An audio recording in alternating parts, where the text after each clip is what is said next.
akan menghilangkan rasa takut kita kepada Allah Subhanahu wa taala. Kita berharap surga, Allah begitu baik kepada kita, betul. Allah begitu baik kepada kita berharap surga, betul. Tapi kalau terlalu banyak harapnya dan tidak ada rasa takut kepada Allah, maka kita lupa bahwa Allah juga punya syadidul iqab, yaitu Allah punya azab yang keras kepada kita. Jadi rasa takut dan harap di dalam kehidupan kita itu harus ada. Kenapa? Ini ibarat seperti burung. Kalau perkataannya Syekh Abdul Aziz bin Baz, beliau berkata, seorang hamba harus beribadah kepada Allah antara roja dan khauf, antara harap dan takut, sebagaimana dua sayap burung. Sebagaimana kisah tadi Nabi Zakaria alaihissalam berdoa kepada Allah dengan harap dan juga takut kepada Allah. Berharap agar doanya dikabulkan oleh Allah dan takut bahwa Allah memiliki azab yang sangat besar. Kalau kita lihat teman-teman sekalian, contoh rasa harap dan takut itu sebenarnya terlihat dalam surah Al-Fatihah yang sering kita baca. Sehari kita baca minimal 17 kali dekat teman-teman dalam keadaan sholat. Dalam surah Al-Fatihah, teman-teman akan menyebutkan Ar-Rahmanir Rahim, Allah yang maha pengasih lagi maha penyayang. Ya Allah, Allah maha pengasih maha penyayang. Ini menunjukkan bahwa ibadah itu dibuka dengan rasa harap. Ar-Rahmanir Rahim, Allah maha pengasih lagi maha penyayang. Ada rasa harap kita bahwa kita memerlukan rasa kasihnya Allah, sayangnya Allah. Tapi kita lihat di firman berikutnya, Maliki Yaumiddin, yang menguasai hari pembalasan. Ini menunjukkan bahwa ibadah juga dimulai dengan rasa takut kepada Allah Subhanahu wa taala. Maliki Yaumiddin, Allah pemilik hari pembalasan.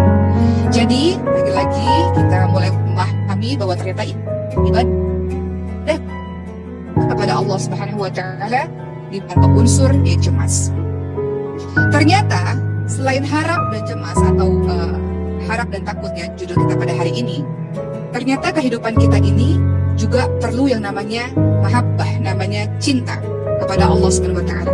Jadi dalam melakukan sesuatu ternyata tidak hanya sekedar takut kepada Allah, berharap kepada Allah, tapi juga harus ada cinta kepada Allah Subhanahu wa taala. Teman-teman lihat dalilnya dalam surah Al-Baqarah 165 yang menunjukkan bagaimana mahabbah itu atau rasa cinta itu perlu ketika kita melakukan ibadah. Jadi teman-teman melakukan ibadah itu karena cinta kepada Allah Subhanahu wa taala. Teman-teman menghafalkan Quran karena rasa cinta kepada Allah Subhanahu. Dalam surah Al-Baqarah 165 yang menjadi dalil bahwa mahabbah rasa cinta itu perlu dalam ibadah, bunyinya A'udzu billahi minasyaitonir rajim. Wa minan nasi man yattakhidhu min dunillahi andadan yuhibbunahum ka hubbillah. Yang artinya, dan di antara manusia ada orang yang menyembah Tuhan selain Allah sebagai tandingan yang mereka cintai seperti mencintai Allah Subhanahu wa taala. Berikutnya ya, nanti ayat itu akan dilanjutkan, walladzina amanu asyaddu hubban lillah. Adapun orang-orang yang beriman adalah sangat besar cintanya kepada Allah Subhanahu wa taala. Jadi dalam menjalankan kehidupan khususnya dalam hal ibadah, ternyata kita juga harus punya rasa cinta. Sebagaimana dalilnya dalam surah Al-Baqarah 165 disebutkan, adapun orang-orang yang beriman sangat cinta kepada Allah Subhanahu wa taala. Walladzina amanu asyaddu hubban lillah.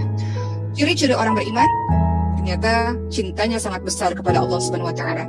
Jadi dia salatnya karena dia cinta kepada Allah, puasanya karena dia cinta kepada Allah, dia melakukan apa-apa yang Allah perintahkan karena dia cinta kepada Allah. Kalau kita cinta kepada Allah, maka akan kita ikuti apa-apa yang Allah perintahkan. Sebagaimana kalau kita cinta kepada seseorang, kita pasti akan menuruti apa kata-katanya. Kita sudah bahas di pembahasan yang lalu ya, kalau kita sudah cinta kepada Allah Subhanahu wa taala, maka apa-apa yang Allah benci kita tidak lakukan, apa-apa yang Allah suka kita lakukan. Sebagaimana kalau kita cinta pada orang, apa-apa yang dia larang kita nggak mau lakukan, kita nggak mau buat dia bersedih, kita nggak mau buat dia sakit hati, kita mau menyenangkan dirinya. Begitu pula kalau kita cinta kepada Allah Subhanahu wa taala, apa-apa yang Allah inginkan kita lakukan. Dan itu ciri orang beriman menurut surah Al-Baqarah 165. Jadi dalam kehidupan khususnya dalam hal ibadah, pertama harus ada mahabbah, rasa cinta. Kemudian yang kedua, rasa takut. Seperti yang kita bahas pada hari ini, khauf, rasa takut. Dalilnya ada dalam surah Al-Isra ayat ke-57. Di mana di situ Allah Subhanahu wa taala berfirman yang artinya orang-orang yang mereka seru itu diri mencari jalan kepada Tuhan mereka.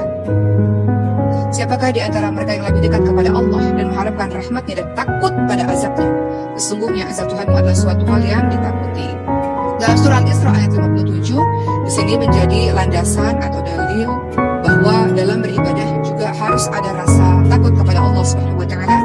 Allah Maha Penyayang, betul, Allah Maha Pengasih, Allah Maha Pengampun, betul, dengan semua sifat baiknya di Asmaul Husna. Tapi jangan lupa bahwa Allah Subhanahu wa taala itu juga memiliki azab yang pedih bagi orang-orang yang melanggar ketentuan Allah.